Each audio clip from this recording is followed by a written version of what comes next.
Muy buenas tardes, queridos hermanos. Sean bienvenidos a este espacio que llamamos nosotros Maná para el Desierto. Una oportunidad de crecimiento espiritual en medio de esta situación de desierto y de prueba. Por la situación que estamos viviendo de un virus invisible, minúsculo, que pues nos ha confinado, nos ha recluido en las casas, pero dándonos siempre una oportunidad, repensar la vida, lo que estamos haciendo, repensar nuestras relaciones de familia, repensar nuestra relación con Dios.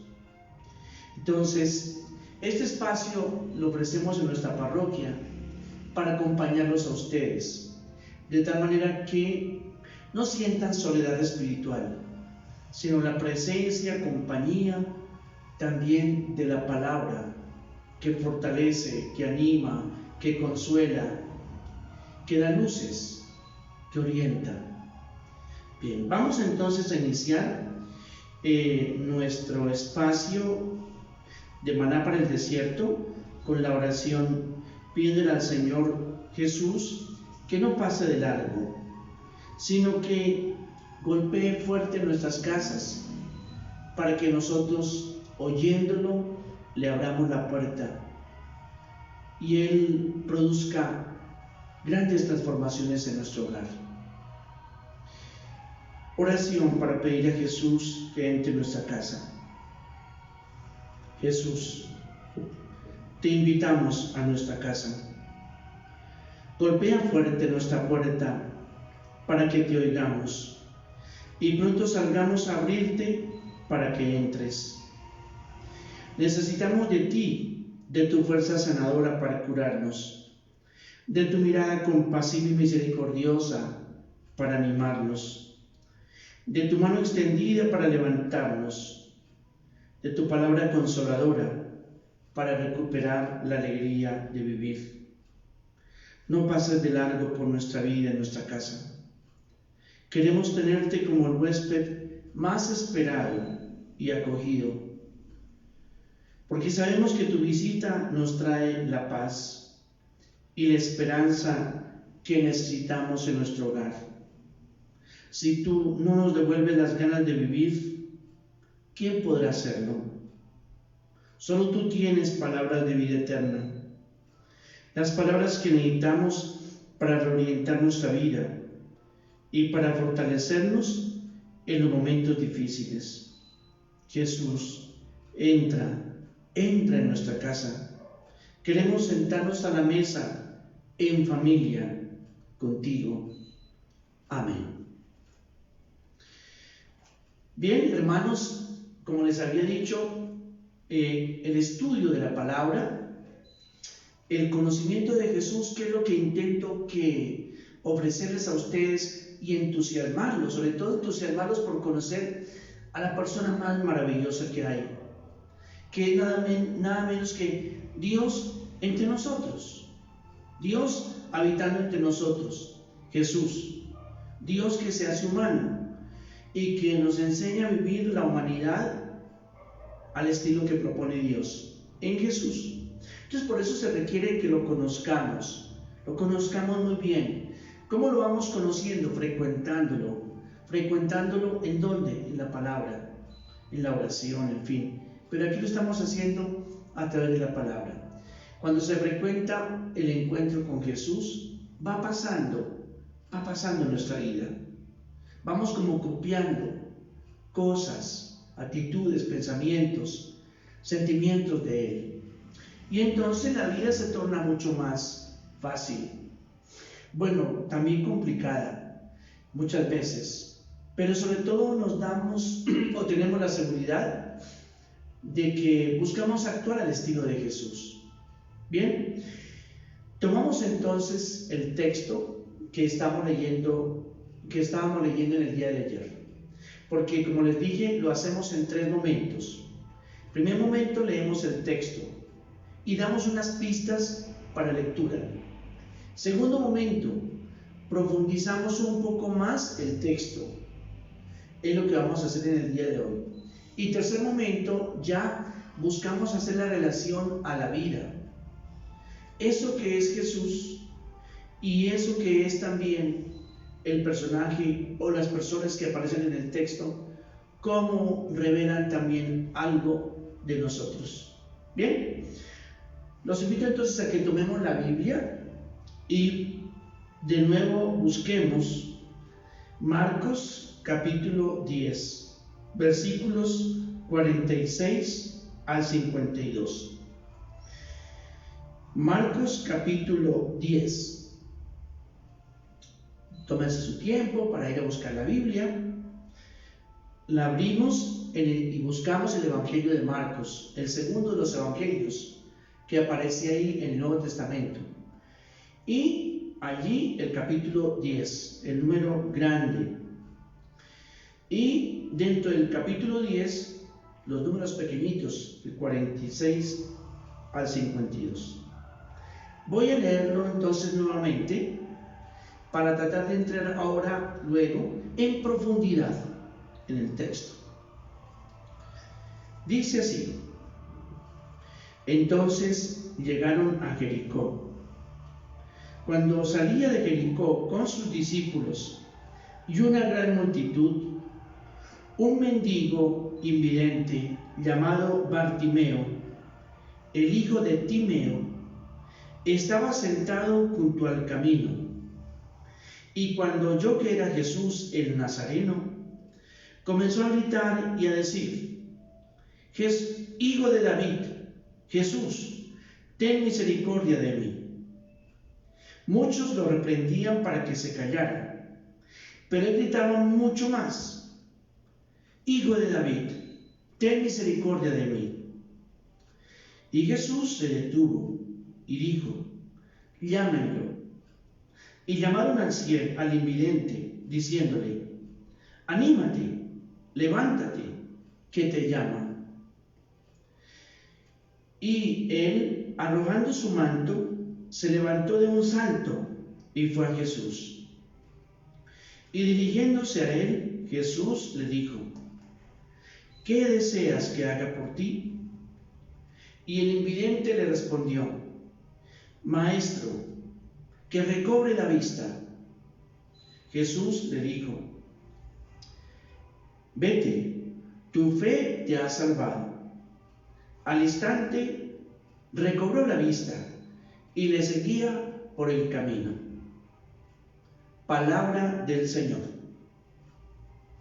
Bien, vamos ahora a hacer un ejercicio de profundizar, entrar como en lo profundo del texto para entenderlo mucho más, de las pistas que dimos ayer. Para hacerlo, vamos a tomar los personajes que aparecen allí. Dejemos en último lugar a Jesús. ¿Qué personajes aparecen? En primer lugar, el invidente. El invidente con unas condiciones de vida. En segundo lugar, la multitud, con sus reacciones. En tercer lugar, unos enviados de Jesús a Bartimeo. Y en cuarto lugar, encontramos nosotros a Jesús.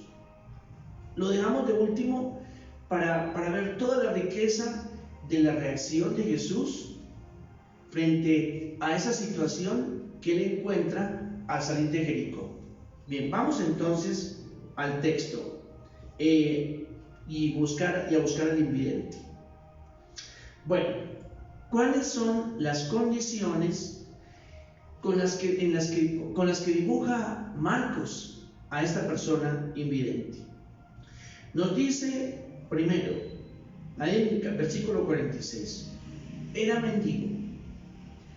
Si es mendigo, entonces miren la forma como este invidente estaba tratando de buscarse la vida. En otras palabras, vivir dependiendo de lo que le den. Vivir dependiendo de lo que le dan, de lo que le colocan allí en el manto. las monedas que le tiran los que pasan por ahí delante de él. El mendigo entonces vive dependiendo. Es una forma de supervivencia, la mendicidad. Pedir. A veces da vergüenza pedir. En otras ocasiones, pues, es un hábito de vida pedir. Pero aquí hay una necesidad y una persona que necesita sobrevivir, y para sobrevivir pide mendigando. Primera condición del mendigo, de este personaje, Bartimeo. Segunda condición, era invidente. Con mayor razón dependía de otros. Con mayor razón dependía de otros. Y de otros que seguramente hacían lo que era común. Pueden ser familiares, pueden ser amigos, que lo llevaban de la mano para colocarlo en los sitios en donde había afluencia de gente para pedir. Entonces, sigue dependiendo, como que se quiere reafirmar. Marcos nos quiere decir de una persona absolutamente dependiente de los demás, no solo por ser mendigo, sino que es también dependiente por ser invidente. No puede prácticamente desplazarse con libertad a donde él quiere, sino que depende de otros que lo guíen, de otros que lo tomen de la mano, de otros que lo lleven y le digan también: por aquí puede ubicarse. Entonces, segunda condición de esta persona, es invidente. Tercero, nos dice el hijo de Timeo. Aquí está al revés la frase. Pero primero que se dice es el hijo de Timeo, llamado Bartimeo. Entonces, ¿quién era el papá? Timeo. ¿Quién era, el hijo? Otro Timeo, porque la palabra Bar significa hijo. Entonces, Bartimeo significa el hijo de Timeo, lo que nos está diciendo aquí. ¿Y qué significa Timeo? Cada nombre de la Biblia tiene un significado. Timeo significa el honrado, el venerable. El honrado, el venerable. Entonces, imagínense ustedes, hay un detalle aquí muy interesante, y es el papá, el honrado, el venerable, tiene un hijo invidente. ¿Qué significaba? Era la vergüenza de la familia. Era el que había que esconder. Era el que no sacaba la cara por la familia. Era la vergüenza, la deshonra de la familia. ¿Y por qué? Porque en aquella época la ceguera era considerada también un castigo de Dios. Limitaciones físicas, parálisis, ceguera, entonces eran consideradas un castigo de Dios. Entonces, mirar a un invidente allí está un castigado de Dios. Recuerden ustedes que una vez va Jesús por ahí y por el camino encuentra a un invidente y pregunta a los discípulos, le preguntan: ¿quién pecó, este o sus padres? ¿Alguien pecó, o él y por eso quedó ciego, o pecaron sus padres y por eso nació ciego? Bien, entonces ya nos da otro. Es una persona dependiente, es una persona rechazada por la familia, es una persona vergüenza de la familia, es una persona que se excluye de la familia, no hay ningún familiar con él. Entonces, prácticamente se encuentra en una situación muy de periferia, muy mal. Y además, pues rechazado de Dios. Así lo siente la persona invidente. Soy un rechazado de Dios. Dios me castigó por esta situación de invidencia o ceguera. Entonces, llevamos esas tres características. Cuarta, que es muy interesante: estaba sentado junto al camino. Pero hay otra cosa: estaba en las afueras de la ciudad. Recuerden el versículo 1, el versículo 46 nos dice que cuando salía de Jesús de Jericó, entonces estaba en las afueras, lo habían sacado prácticamente de la ciudad, le tocaba andar fuera de la ciudad. Recordemos que las personas con limitaciones físicas o alguna disfunción no solamente eran castigadas por Dios, sino que no podían compartir en comunidad, eran excluidas y eran señaladas. Entonces se les marginaba, como el leproso, como el paralítico. Son personas a las que casi que hay que excluir de la comunidad. Son una vergüenza también para la comunidad. Se les margina, se les saca de la comunidad. Entonces está en las afueras de la ciudad de Jericó. Y otro detalle, no está en el camino, está a la orilla del camino. Entonces no puede como transitar libremente por donde van las personas libres. Está al margen del camino, está al lado. Se puede pasar y se le mira, pero se sigue. No se detiene uno frente a un invidente, se le bota lo que se le quiere dar, pero no es una persona marcada, diríamos así, por la deshumanidad.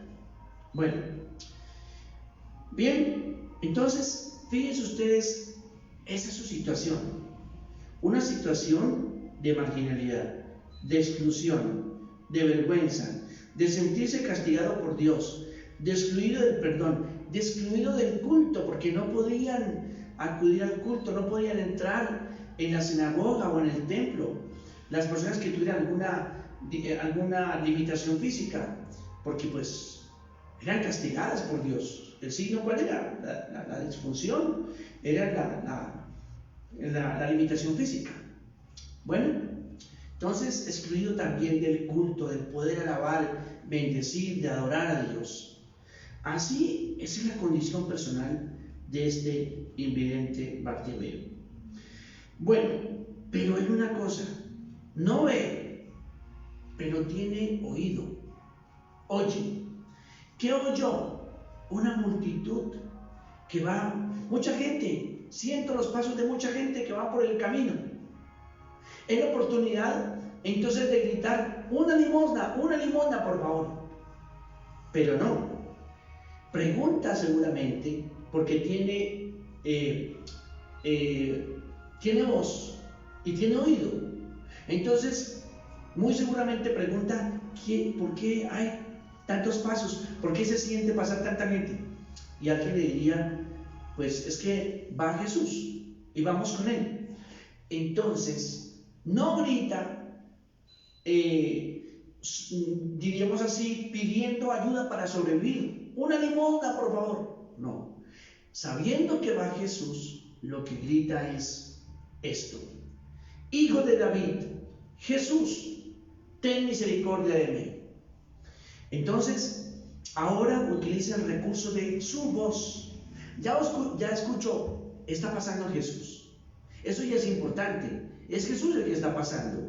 Entonces no quiero dejarlo seguir de largo. Ahora voy a clamar, voy a gritar, voy a acudir a Él, que me escuche. Y por eso grito. El grito es una forma de hacerse escuchar. Y de hacerse escuchar, diríamos así, casi que violentando, porque un grito es una voz fuerte que invita siempre a que se ponga atención, Pues bien, entonces, ¿qué es lo que grita? Hijo de David. Lo primero que dice no es Jesús, en la Biblia dice Jesús, no. ¿Qué significa ese grito? El hijo de David era ¿quién? Salomón. Entonces, muy seguramente lo que está diciéndose es, o mejor dicho, el invidente sabe, Bartimeo sabe, que allá en el Antiguo Testamento, el hijo de David, Salomón, tenía fama de sanador y de exorcista. Entonces, por eso lo llama así, hijo de David. Es decir, tú que también tienes fama de sanador y de exorcista, tú que te llamas Jesús. Entonces ya acude al nombre, pero no lo llama por el nombre, Es decir, acude a lo que el sanador puede hacer. Salomón era sanador y exorcista, pues acude entonces recordando precisamente lo que hacía Salomón. Y Salomón era el hijo del rey David, de esta persona central en la Biblia, y acude así, hijo de David, y dice una cosa: ten misericordia. La traducción ten compasión no es afortunada. Ten misericordia. La palabra misericordia viene del griego eleos, está ahí, que significa haz algo por mí, haz algo concreto. La compasión es diferente. La compasión es ese sentimiento de sentir el dolor del otro, pasión con el otro, padecer con el otro, sentir el dolor, el sufrimiento del otro, esa es la compasión. Entonces no dice Jesús, hijo de David, Jesús, ten compasión, no, que te duele lo que me está pasando, no. Dice, haz algo por mí, interviene en favor mío, que haz una acción concreta por mí, que estoy padeciendo por esta situación de exclusión, de vergüenza. En la familia me rechazan, soy una vergüenza para la familia, y la honra de la familia es lo que importa. Mi papá es el honorable, el venerable, y ahora este hijo que yo salí. Bueno, en fin, por ser invidente, un castigado por Dios. Entonces, dice, acudiendo pues a Jesús, ten misericordia, haz algo por mí, haz algo concreto por mí. Bueno, dejemos ahí. Reacción, otro personaje que aparece ahí es la multitud.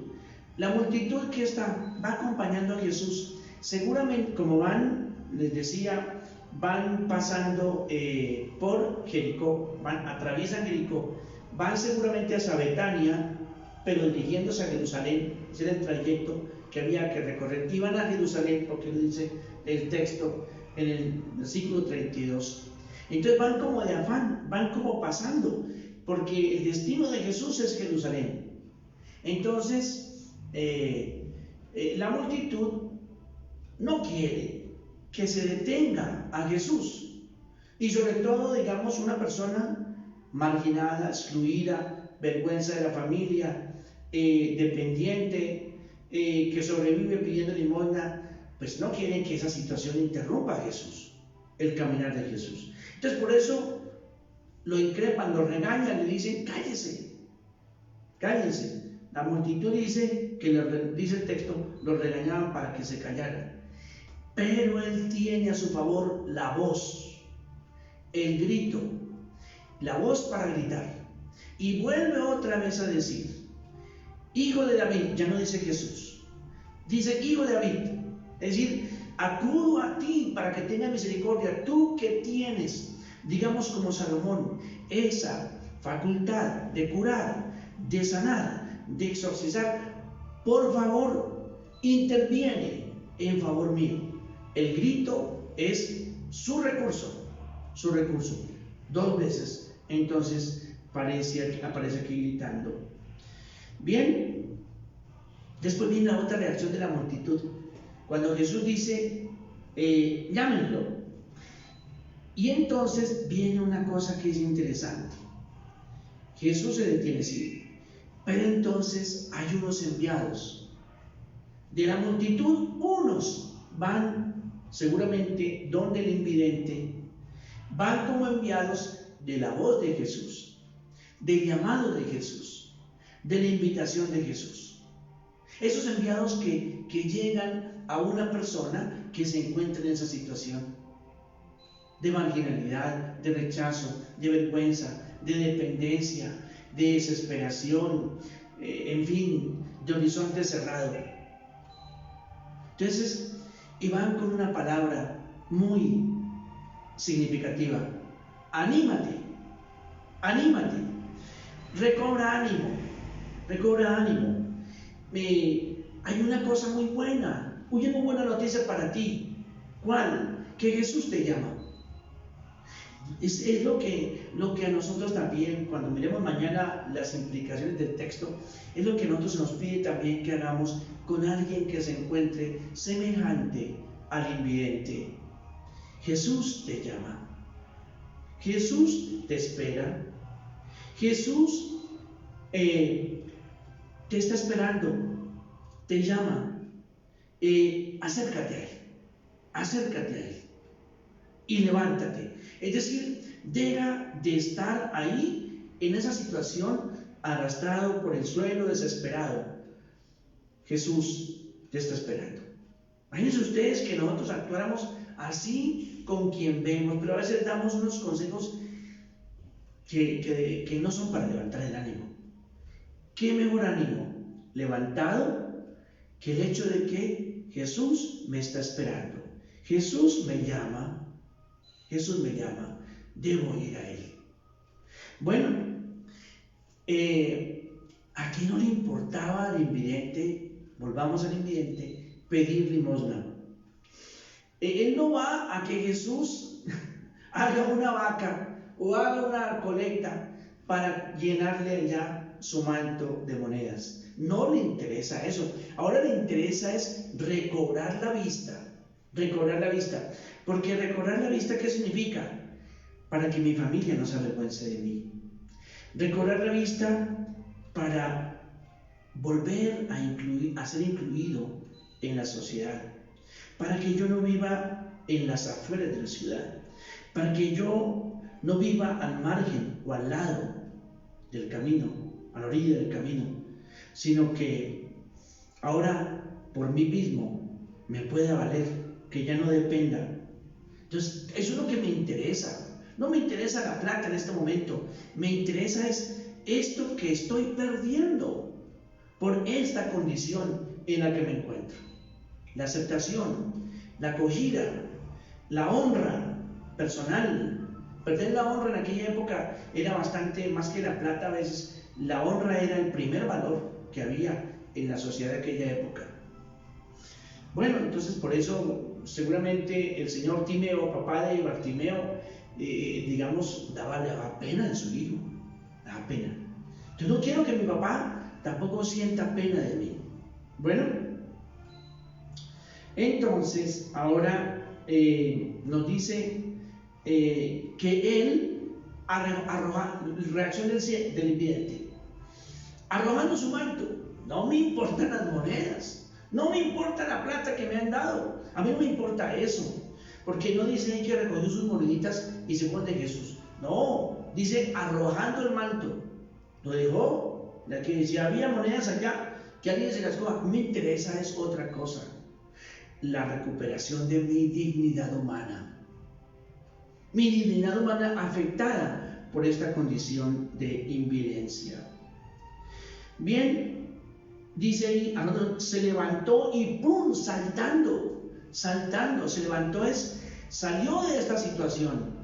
Entonces, hay una cosa que es muy interesante. No ve, pero puede oír, puede hablar y puede caminar. Entonces, digamos, esto es muy importante porque a veces paralizamos a la gente cuando, incluso si es invidente, pobrecito mi nivel de campo, y lo paralizamos mucho más. Oye, pero hay otras facultades que puede usar también para poder valerse por sí mismo. Pues bien, aquí saltando llegó a Jesús. Bueno, no dice Jesús, ay Pedrito, ve allá, dale la mano a este pobre invidente que no ve y cómo va a llegar a mí. Seguía por la voz de Jesús. Recuerden que Jesús dice, mis ovejas conocen. ¿Qué hay que reconocer de Jesús? Su voz para acercarnos a Él. Su voz. ¿Y qué Él está pasando? Escuchar, está pasando Jesús. Y yo puedo gritar también, puedo llamarlo. Bien, bueno, el invidente va donde Jesús. Vayamos a Jesús ahora. ¿Qué hace para que, digamos ahora, pongamos en relación el invidente con Jesús? Jesús va caminando y atravesando la ciudad. La primera vez del grito, pues simplemente Jesús sigue. Cuando el invidente dice, Hijo de David, ten misericordia de mí, Jesús parece que sigue, pero cuando la gente lo calla, es cuando Jesús se detiene. Jesús no quiere que se calle el grito. Es así de sencillo. Jesús no quiere que se calle el grito del que clama a Él. Jesús no quiere pasar de largo cuando se le invoca con más fuerza, con más fuerza. Cuando se le grita, incluso desde la angustia, no quiere pasar de largo. El texto dice, se detuvo, ¡pum!, inmediatamente. No dice, y dio unos pasitos más hasta detenerse, no dice, se detuvo. El sufrimiento me llama, el sufrimiento llama, diríamos, detiene a Dios para intervenir. Detiene a Dios para intervenir. Esto nos ayuda mucho para entender también Dios en la pandemia. ¿Bien? Nuestro Dios en la pandemia y Jesús en la pandemia. Entonces se detiene Jesús, lo manda a llamar, llámenlo, llámenlo. Es decir, como les decía, hay unos enviados de Jesús y entonces que venga acá, venga acá. Jesús no vaya. Hay otra cosa, es que Jesús espera. Jesús espera. Eso es importante tenerlo en cuenta. Tú gritas, tú clamas, tú te diriges a Jesús. Él te está esperando. Él te está esperando. Entonces, por eso espera al invidente. Por eso se detiene y lo espera que venga a expresar su necesidad. Bueno, dirigiéndose al invidente, ¿qué le dice Jesús? ¿Qué deseas que haga por ti? Él quiere saber, no, exagero un poco, pero podría ser que dijera, Jesús, necesito, y tú que puedes hacer una colecta acá con esta gente, ¿por qué no haces una y que me den un poco de plata para sobrevivir? Entonces Jesús quiere aclarar la motivación. ¿Por qué acudes tú a Jesús? ¿Por qué acudo yo a Jesús? ¿Qué es lo que yo quiero con Jesús? Pues bien, Él expresó su necesidad. Maestro, ya le cambió el título, ya no lo llama Jesús, no lo llama hijo de David, ahora lo llama maestro. Maestro, es decir, el que está dispuesto a enseñar de la vida, el que está dispuesto, y significa una cosa, Él quería entonces hacerse discípulo. Si Él lo llama maestro, es porque Él quiere entender el camino del discipulado, hacerse discípulo de Jesús. Y lo vamos a ver en el versículo final, porque el versículo final va a decirnos, y lo seguía. Un discípulo, ¿qué hace? Sigue a Jesús, va detrás de Él. Entonces, entonces le dice, maestro, Rabuní, que recobre la vista. Entonces, yo había dejado de ver. Yo veía, antes veía, pero de pronto veía mal. Recuerden que el invidente es una persona que tiene una oscuridad también interior. Entonces, tener la luz y ver sobre todo a Jesús como luz significa, quiero ver las cosas. ¿Cómo las ves tú? Quiero ver las cosas como las ve Dios. Yo necesito ver de nuevo, pero ver como tú ves las cosas. Y recobrar la vista, naturalmente, esta física que yo he perdido. Versículo 52. Y Jesús le dijo, vete, tu fe te ha salvado. Miren ustedes aquí una cosa muy interesante. No hizo Jesús ningún acto para curarlo. No hizo Jesús ningún acto. No le puso saliva como en otro caso, no le impuso las manos, no hizo una oración para pedir la sanación. ¿Qué hizo? Vete, lo despachó. Eso tiene en Jesús, siempre en los evangelios, un sentido. Vete, ahora puedes ir a valerte por ti mismo. Ahora has recuperado ya la honra. Ahora puedes incorporarte a la vida social. Ahora puedes volver al culto. Ve a hacer tu vida sin dependencias.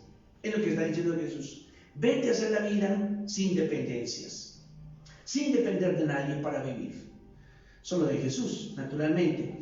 Y dice, tu fe te ha salvado. Salvado significa es de todas esas situaciones de vergüenza, de vergüenza en la familia, de deshonra, de exclusión, de marginalidad, de dependencia.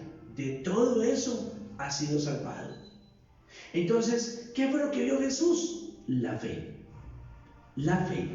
Entonces, porque él no hizo ningún acto ahí de sanación. Le dije ni saliva, ni pues de manos, ni oración, no hizo. No, ¿qué vio Jesús? La fe. Ve la fe de esta persona que incluso deja su negocio, deja ya sus monedas, porque importa es saltar, ir hacia Jesús, ir al encuentro de Jesús. Esto es lo que importa. Y por eso Jesús dice, ha sido salvado, no dice sanado, el texto original. Recobró la vista por la fe, por la fe. La fe que lo había llevado a gritar, y a gritar muy fuerte. La fe. Y dice, y ahora el texto termina, y le seguía por el camino. ¿Y le seguía qué significa? Se hizo discípulo de Jesús. Hay que ir a Jesús para hacerse discípulo de Él. Bueno, dejamos aquí, fíjense ustedes qué riqueza que uno puede sacar de estudiar la palabra, pero sobre todo, lo que a mí me apasiona, yo les comparto, mi pasión es por Jesús. Yo sin Jesús no me entiendo, si no amo a Jesús, si no conozco a Jesús, si no estudio la persona de Jesús, que es el que me ayuda a dar claridad, luz, curar como mi ceguera, para ver las cosas como las ve Dios, sin Jesús es imposible. Que ojalá ustedes también se apasionen por Jesús, así como pretendemos conocerlo y conocerlo en familia. Dios los bendiga. Me iba extendiendo mucho, pero me emociona cuando hablo de Jesús.